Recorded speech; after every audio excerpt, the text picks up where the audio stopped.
50 ከመቶ ነዋሪዎቿ ስደተኞች ናቸው። ከፍተኛውን ድርሻ የሚይዙት ደግሞ አብዛኞቻችን በሄድንባቸው እያልን የምንጓጓላቸው የምዕራባውያን ሀገራት ዜጎች ናቸው። አገሪቱ ዓለማችን ላይ ከፍተኛ ደሞዝ ከሚከፍሉ ሀገራት ከቀዳሚዎቹ ትመደባለች። በዚህ ምክንያት ሀብታም የሚባሉ ሀገራት ሳይቀሩ ወደ አገሪቱ የመግባት እድሉን ካገኙ አይናቸውን አያሹ።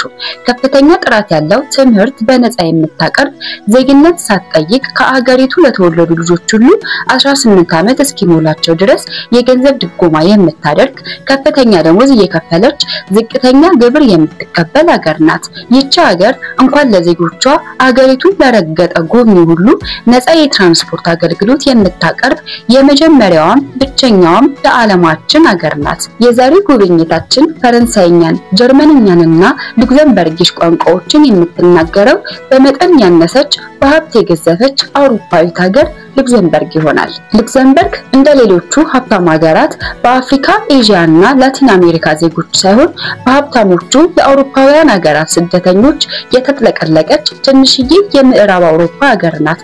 የነዋሪዎቿ ቁጥር 665,000 ሲሆን የ170,000 ሀገራት ዜጎች እንደሚኖሩባት ይነገራል። ስደተኞቹ ከሉክዘምበርግ ነዋሪዎች 50 ከመቶ በአገሪቱ ተቀጥረው የሚሰሩ ሰራተኞች ደግሞ 71 ከመቶ ድርሻ አላቸው።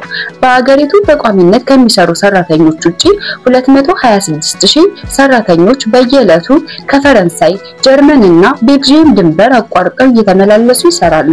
ሉክዘምበርግ የምዕራብ አውሮፓ እምብርት የሆነች በሀብታሞች ሀገራት ፈረንሳይ፣ ጀርመንና ቤልጂየም የተከበበች የባህር በርም የረባ የተፈጥሮ ሀብትም የሌላት ትንሽዬ ሀገር ናት። በመላው አውሮፓ ተመራጭ ከሚያደርጓት ነገሮች አንዱ ጂኦግራፊያዊ አቀማመጧ ነው። ታዲያ ሀብታም ብትሆንም የኑሮ ውድነት ያለባት ሀገር ናት። በርካታ ሰራተኞች የጎረቤት ሀገራት ከተሞች እየኖሩ እየተመላለሱ ይሰራሉ።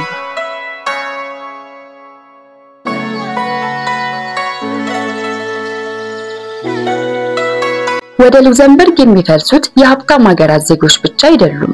ዝቅተኛ ኮርፖሬት ታክስ የሚከፈልባት ሀገር ናትና በርካታ ታላላቅ ዓለም አቀፍ ተቋማትን መቀመጫቸውን በሉክዘምበርግ አድርገዋል። የቴክኖሎጂና የፋይናንስ ተቋማት ደግሞ ቅድሚያውን ይይዛሉ። ከቴክኖሎጂ ተቋማት መካከል አማዞን፣ ጉግል፣ ማይክሮሶፍት፣ አፕል፣ አይቢኤም፣ ሲስኮ እና ኦራክል ተጠቃሾች ናቸው። አማዞንን ጨምሮ ኢቤይ፣ ፔይፓል፣ ስፖቲፋይ እና ሌሎች ድርጅቶች የአውሮፓና የምዕራብ አውሮፓ ቢሮአቸውን በሉክዘምበርግ ይገኛል። አማዞን ብቻውን 4500 ሰራተኞች አሉት። ለታክስ ሲሉ በሉክዘምበርግ ቢሮ የከፈቱ ነገር ግን የኦፕሬሽን ስራ የማያከናውኑ ተቋማትም ብዙ ናቸው። ሉክዘምበርግ የዓለም የፋይናንስ አገልግሎት ማዕከል ከሚባሉ ሀገራት መካከል አንዷ ናት። ሌሎች የሀብት አስተዳደርና የኢንሹራንስ ተቋማትን ሳይጨምር በሉክዘምበርግ 140 ዓለም አቀፍ ባንኮች እንዳሉ ይነገራል። እነዚህ ታላላቅ ተቋማት ከመላው ዓለም በከፍተኛ ደረጃ የተማሩና በልዩ ሁኔታ የሰለጠኑ ባለሙያዎችን በጥሩ ደሞዝ እያማለሉ ወደ ሉክዘምበርግ ያስኮበልላሉ። ስደተኞችን መቀበል ከጀመረች የቆየች ቢሆንም የስደተኞች መጠን በአስገራሚ ሁኔታ መጨመር የጀመረው ግን እንደ አውሮፓውያን አቆጣጠር ከ2000 ዓመተ ምህረት ጀምሮ ነው። በ2000 ዓመተ ምህረት የስደተኞች ቁጥር ከአገሪቱ ነዋሪዎች 15 ከመቶ ብቻ ነበረ። ከ25 ዓመታት በኋላ ግን ይሄ ቁጥር 50 ከመቶ ደርሷል። በሉክዘምበርግ ዝቅተኛ የትምህርት ደረጃ የሚፈልጉ እንደ ኮንስትራክሽን፣ ግብርና፣ ጽዳት፣ የመስተንግዶና ዴሊቨሪ ስራዎችን ይገኛሉ። ሆኖም የሉክዘምበርግ የኢሚግሬሽን ፖሊሲ ጥሩ ሙያ ላላቸው እንደ አውሮፓ ሀገራት ስደተኞች ያደላል። ለዚህ ይመስላል አብዛኞቹ ስደተኞች አውሮፓውያን ናቸው። ፖርቹጋላውያን በመጀመሪያ ይጠራሉ። በመላው የሉክዘምበርግ ነዋሪዎች 15 ከመቶዎቹ ፖርቹጋላውያን ናቸው። የፈረንሳይ፣ የጣሊያን፣ የቤልጂየም፣ ጀርመንና እንግሊዝ ዜጎች ደግሞ ሁለተኛ ላይ ይገኛሉ። ከአውሮፓ ውጪ ለሚመጡ ዜጎች ነገሩ ቀላል ላይሆን ይችላል። ሆኖም ግን ምናልባት ተሳክቶልዎት የሉክዘምበርግን የመኖሪያና ስራ ፈቃድ ካገኙ ግን ቤተሰቦውን ለመውሰድም ሆነ ልጆች ለማሳደግ ከሌላው ሀገር የተለየች ሀገር ናት። በአገሪቱ 5 ዓመት ከቆዩ ደግሞ ለዜግነት ማመልከት ይችላሉ። በርግጥ ዜጋ ለመሆን የነሱ ቀዳሚ የሆነውን ቋንቋ ሉክዘምበርጊሽ መቻል ይኖርበታል። ከሌሎች ሀገራት ልዩ የሚያደርጋት ግን ለዜግነት ለማመልከት የግድ 5 ዓመት መኖር አይጠበቅበትም። በመሃል ሌላ ሀገር ቆይተው ቢመለሱ የቋሚነት ነዋሪነት ፈቃድ እስካለው ድረስ ሉክዘምበርግ እንደቆዩ ይቆጠራል። የስደተኞች ሀገር ናትና በአገሪቱ ስራ ሰርቶ ለመኖር የግድ የነሱን ቋንቋ ብቻ መቻል አይጠበቅበትም። ፈረንሳይኛና ጀርመንኛ የአገሪቱ ይፋዊ የሥራ ቋንቋዎች ሲሆኑ በቢዝነስ አካባቢዎች እንግሊዘኛ ቋንቋ በብዛት ይነገራል። ከሶስቱ አንዱን አቀላጥፈው መናገር ከቻሉ ለሥራም ሆነ ከሌሎች ሰዎች ጋር ለመግባባት አይቸገሩም። በርግጥ የአገሪቱ ዜጎች ቁጥብና በቀላሉ ለመግባባት የሚያስቸግሩ ናቸው። ሆኖም በአንጻራዊነት ከሌሎች የአውሮፓ ሀገራት የከፋ ስደተኛ ጠልነት አይታይባቸውም። ይህ ማለት ግን ፈጽሞ ችግር አያጋጥመውትም ማለት አይደለም።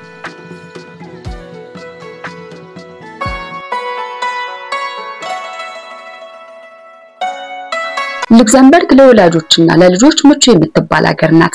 የመንግስት ክትትል ላይ የምትገኝ እናት ልጇን በሰላም እስክትገላገል ድረስ ለሕክምናና ተያያዥ ወጪዎች እንዲሆናት 1740 ዩሮ የወሊድ ክፍያ ይሰጣታል።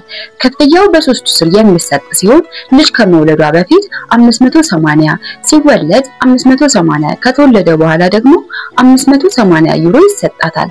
ቀጥሎም በየወሩ ለመጀመሪያ ልጅ በወር 285 ዩሮ፣ ለሁለተኛ ልጅ 341 ዩሮ፣ ለሶስተኛና ከዛ በላይ ለሆነ 397 ዩሮ ይሰጣል። እናት ከመንግስት የሚሰጣትን ገንዘብ ለማግኘት የግድ የአገሪቱ ዜጋ መሆን አይጠበቅባትም። የወሊድ ክትትሏን በሉክዘምበርግ ካደረገችና ልጇን የተገላገለችው በአገሪቱ እስከሆነ ድረስ የየትኛውም ሀገር ዜጋ ብትሆን የክፍያው ተጠቃሚ መሆን ትችላለች። ክፍያው ልጆቹ 18 ዓመት እስኪሞላቸው ሲሆን ልጆች በትምህርት ላይ ከሆኑ ደግሞ እስከ 25 ዓመታቸው ሊቀጥል ይችላል። መንግስት ዝቅተኛ ገቢ ላላቸው ወላጆች፣ ለአካል ጉዳተኞችና ለጡረተኞች የፋይናንስ ድጋፍ የሚያደርግ ሲሆን የታክስ ስርዓቱን ይህንን ያበረታታል። በተለያዩ ምክንያቶች ስራ አጥ ለሆኑ ዜጎች በየወሩ ቀድሞ በስራቸው ላይ ሲከፈላቸው በነበረ ደሞዝ 80% ትከፍላለች። ለአዲስ ስራ ፈላጊ ዜጎች ልዩ ልዩ ስልጠናዎችን ከመስጠት ጀምሮ ስራ ለማግኘት የሚችሉበት ሁኔታ መንግስት ያመቻቻል።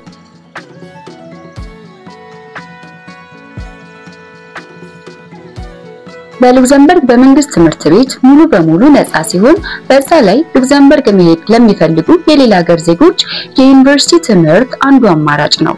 ዩኒቨርሲቲ ኦፍ ሉክዘምበርግ በሳይንስ፣ ቴክኖሎጂ፣ ፋይናንስና ሕክምና በሁማኒቲ ዘርፎች ከመጀመሪያ እስከ 3ኛ ዲግሪ ዓለም አቀፍ ተማሪዎችን ተቀብሎ ያስተምራል።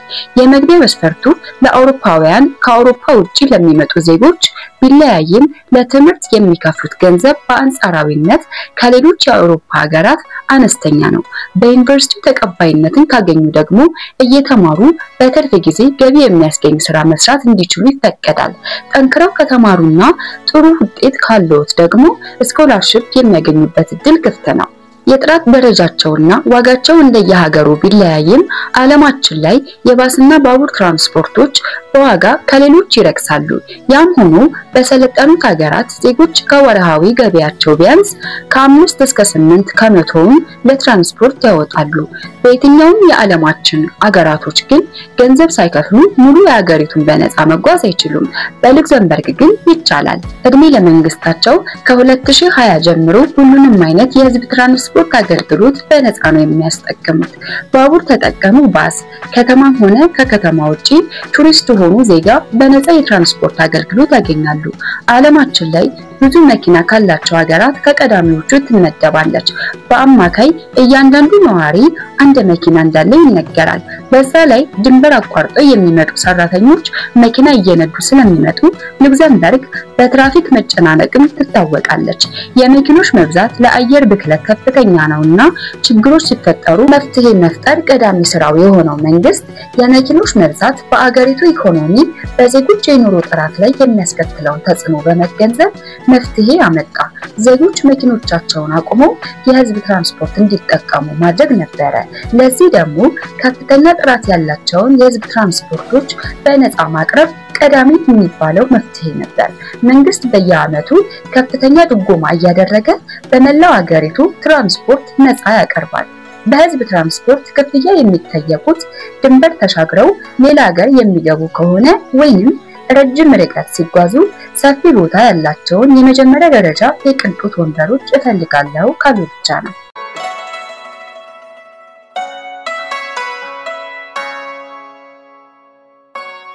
ንጹህ ሰላማዊና የእድጋታ መንፈስ ያረበበባት ዋና ከተማዋ ሉክሰምበርግ ሲቲ የነዋሪዎቿ ቁጥር 170 ሺህ ብቻ ነው። ከከተማ ነዋሪዎቹ 70 ከመቶ የሆኑት ደግሞ ስደተኞች ናቸው። ከተማዋ የጥንቷ ሉክሰምበርግና አዲሷ ሉክሰምበርግ በሚል በሁለት ትከፈላለች።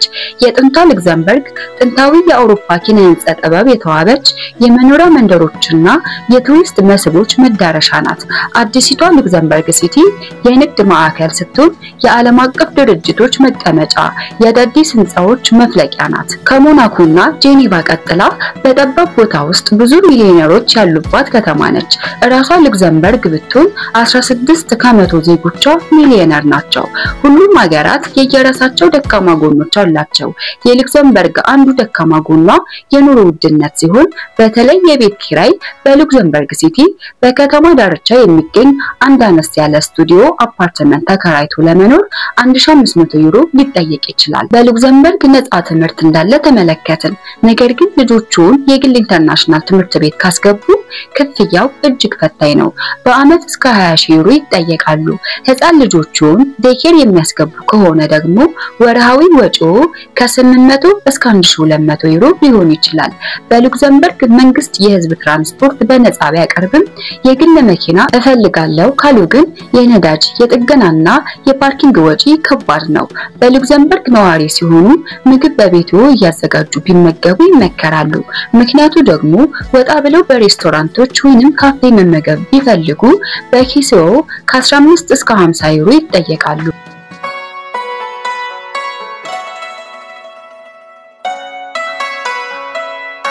የሉክሰምበርግ አየር ንብረት ከድክመቶቿ ውስጥ አንዱ ነው። በዚህ የፀሐይ ብርሃን ብርቅ ነው። አብዛኛውን ጊዜ የአየር ሁኔታዋ ጭጋጋማና ቀዝቃዛማ ነው። እናም አብዛኛውን ወራት ሁሉም ነዋሪ በየቤቱ የኤሌክትሪክ ማሞቂያ መጠቀም ግድ ይላል። በሉክሰምበርግ የሚኖር ማንኛውም ሰው የጤና መድን ሽፋን የመግባት ግዴታ አለበት። ወርሃዊ መዋጮውም በአማካይ ከ100 እስከ 150 ዩሮ ይሆናል። ድሮ የሉክሰምበርግ ኢኮኖሚ በግብርና የተመሰረተ ነበር። የብረት ቴክኖሎጂ ሲመጣ ግብርናውን እርግፍ አድርጋ ትታ ወደ ኢንዱስትሪው ዞረች። የብረት ክምችቷ ሲሟጠጥ ደግሞ ኢንዱስትሪውን ትታ ወደ አገልግሎት ዘርፉ ገባች። አሁን ላይ የሉክሰምበርግ ኢኮኖሚ 77 ከመቶ በአገልግሎት ዘርፍ ላይ የሚመራ ነው።